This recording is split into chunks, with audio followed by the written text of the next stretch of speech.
1절부터 15절까지 말씀입니다.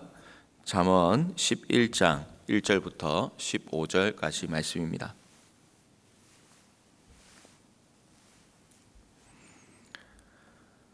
속이는 저울은 여호와께서 미워하시나 공평한 추는 그가 기뻐하시느니라. 교만이 오면 욕도 오거니와 겸손한 자에게는 지혜가 있느니라.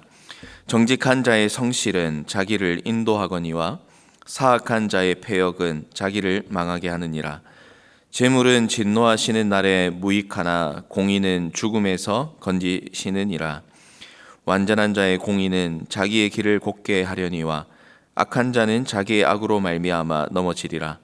정직한 자의 공의는 자기를 건지려니와 사악한 자는 자기의 악에 잡히리라. 악인은 죽을 때에 그 소망이 끊어지나니 불의의 소망이 없어지느니라. 의인은 환난에서 구원을 얻으나 악인은 자기의 길로 가느니라. 악인은 입으로 그의 이웃을 망하게 하여도 의인은 그의 지식으로 말미암아 구원을 얻느니라. 의인이 형통하면 성읍이 즐거워하고 악인이 패망하면 기뻐 외치느니라. 성읍은 정직한 자의 축복으로 인하여 진흥하고 악한 자의 입으로 말미암아 무너지느니라. 지혜 없는 자는 그의 이웃을 멸시하나 명철한 자는 잠잠하느니라.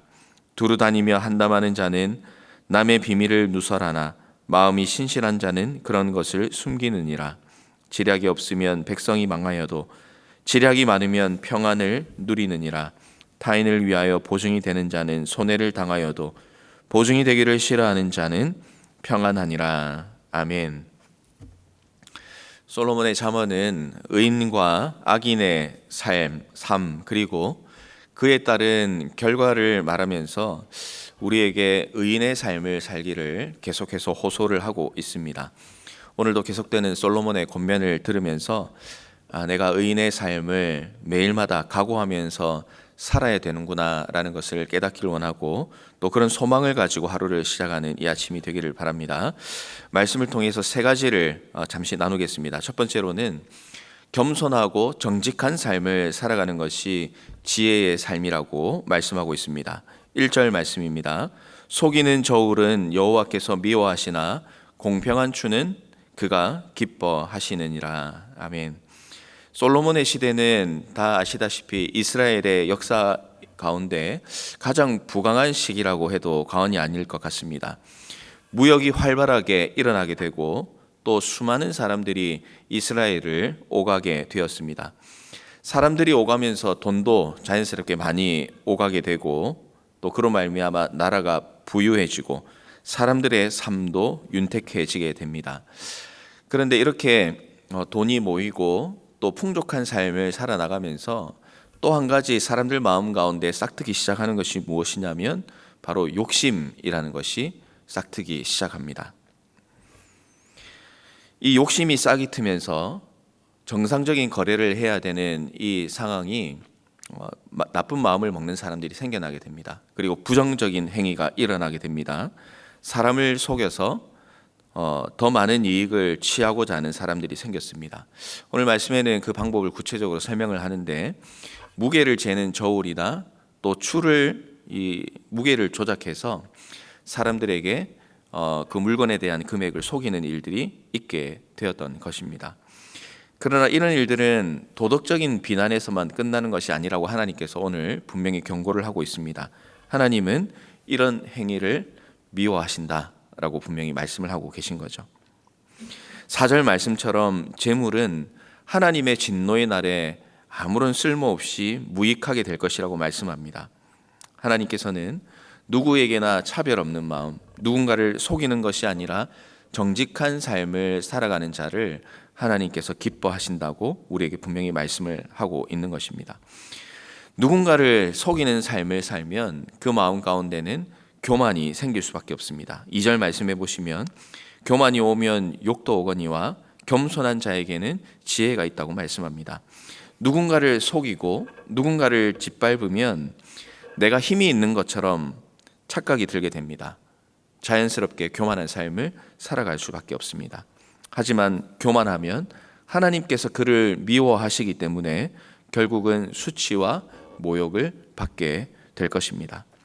하지만 3절과 4절의 말씀처럼 정직하고 성실한 사람은 하나님의 인도하심을 받게 될 것이다 라고 약속을 하고 있는 것입니다.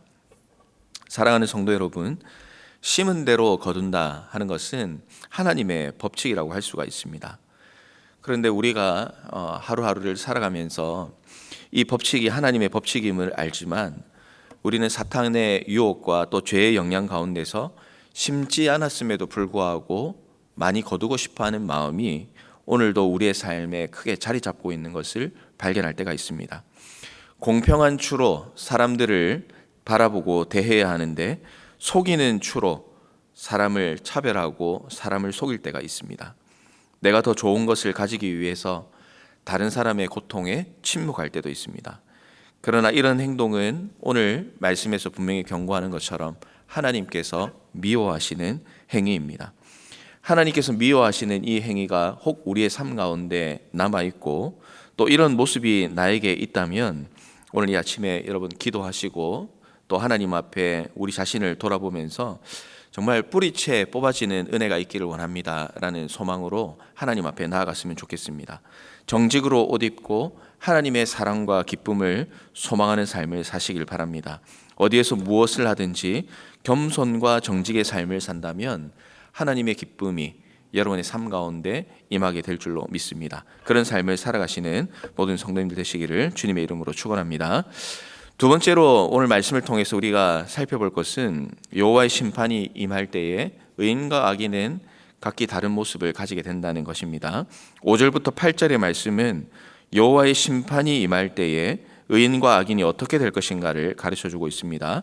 5절 말씀해 보시면 여호와의 심판에 완전한 자의 공의는 자기의 길을 곧게 합니다. 그러나 악한 자는 자기의 악으로 말미암아 넘어지게 될 것입니다. 여호와의 심판에 정직한 자의 공의는 자기를 건질 것이지만 사악한 자는 자기의 악에 잡히게 될 것입니다. 여호와의 심판에 악인은 죽을 때에 그 소망이 끊어집니다. 그러나 의인은 환난에서 구원을 얻게 될 것입니다. 사실 의인이나 악인이나 자신의 파멸을 원하는 사람은 한 사람도 없을 것입니다. 누구나 영생을 누리고 즐기고 잘 먹고 잘 살고 싶은 그런 마음이 있습니다. 그러나 그런 마음을 가지고 살아간다 하더라도 악인의 소망은 결국 파멸입니다. 왜냐하면 다른 길을 갔기 때문에 그렇습니다. 악인은 처음부터 잘못된 길과 방법을 택합니다. 바른 길로 가기 위해서는 어떤 길로 가야 하는지 또 어떤 차를 타야 하는지 우린 알아야 합니다. 그러나 방법을 찾지 않고 자기가 원하는 대로 간다면 우리는 결코 목적지에 도착하기가 어려울 것입니다. 의인과 악인은 구원의 방법이 있느냐 없느냐에 따라서 갈리게 됩니다. 예수 그리스도의 구원의 은혜를 누린다면 우리는 간혹 실수할 수는 있겠지만 잘못된 길로는 가지 않습니다. 그러나 예수 그리스도를 통한 구원의 은혜를 누리지 못한다면 결국은 잘못된 길로 가게 될 것이고 그 길의 끝은 파멸이라는 것을 우리는 잘 알고 있습니다. 예수 그리스도로 구원의 은혜를 입은 성도 여러분, 의인에게 약속하신 이 하나님의 말씀으로 오늘 이 아침에도 위로를 받으시기를 바랍니다. 의인은 우리 가운데 환난이 주어질 수 있고 우리를 힘들게 하는 상황에 놓여 있을 수도 있겠지만 결국 하나님의 약속으로 말미암아 구원의 은혜를 누리는 사람들입니다. 그 구원을 오늘 우리가 누리고 있음에 감사하면서 또 우리를 의인으로 만들어주신 은혜를 기억하며 오늘 주님께서 주신 이 하루를 의인답게 살아가기로 결단하는 여러분의 삶이 되기를 주님의 이름으로 부탁을 드리겠습니다. 우리 마지막 세 번째로 함께 나눌 것은 의인과 악인은 이웃에게 각각 다른 영향을 미친다라는 것입니다. 9절부터의 말씀을 보면서 의인과 악인의 삶을 잠시 보겠습니다. 먼저 악인은 어떤 영향을 미치게 됩니까? 악인은 입으로 그 이웃을 망하게 합니다. 성읍은 악한 자의 입으로 말미암아 무너지고 지혜 없는 자는 그의 이웃을 멸시합니다. 두루 다니면서 남의 비밀을 누설하고 지략이 없는 자들로 인해서 백성이 망하게 될 것이다 경고하고 있습니다. 그렇다면 의인은 어떻습니까? 의인은 그의 지식으로 말미암아 구원을 얻게 됩니다. 의인이 형통하면 온 성읍이 즐거워합니다. 성읍은 정직한 자의 축복으로 인하여 진흥하고 명철한 자는 잠잠합니다. 마음이 신실한 자는 남의 비밀을 숨길 줄 알며 지략이 많은 자는 평안을 누리게 될 것이다 라고 우리에게 약속을 해주고 있습니다. 의인과 악인은 자신의 삶을 통해서도 구별될 수 있지만 다른 사람에게 어떤 영향을 미치고 있는가를 통해서도 구별할 수 있다는 것을 우리는 기억해야 되겠습니다. 말씀을 정리하겠습니다. 사랑하는 성도 여러분, 우리는 하나님의 자녀로 살아가면서 의인의 삶이라고 불릴 만큼 오늘 말씀에 합당한 삶을 살아가고 있는지 우리 자신을 주님 앞에서 돌아봐야 되겠습니다. 혹시나 우리 가운데 여전히 이 잠언의 말씀 가운데 계속해서 경고하고 있는 악인의 모습이 조금이라도 우리 가운데 남아있고 또 아직도 떨쳐버리지 못한 것이 남아있고 영향을 받는 것이 있다면 이 잠언 말씀을 읽어가면서 또 하나님께 기도하는 가운데 완전히 떨쳐지고 해결되는 그런 은혜가 여러분의 삶 가운데 있기를 바랍니다. 솔로몬은 하나님께서 주신 지혜로 우리에게 간절하게 권면하고 있습니다. 거짓과 교만, 게으름을 버리고 정직과 겸손, 성실과 공의로 살아가라고 권면합니다. 하나님께서 기뻐하시는 의인의 삶을 살아서 오늘도 주님과 동행하고 그리스도의 향기를 드러내시며 또한 여러분이 하나님 앞에서 인정받는 삶을 삶과 동시에 여러분과 함께하는 주위의 많은 사람들에게도 의인의 삶이 어떤 것인지를 분명히 드러내고 보여주고 영향을 미치며 살아가는 그런 복된 삶을 살아가시는 모든 성도님들 되시기를 주님의 이름으로 축원합니다.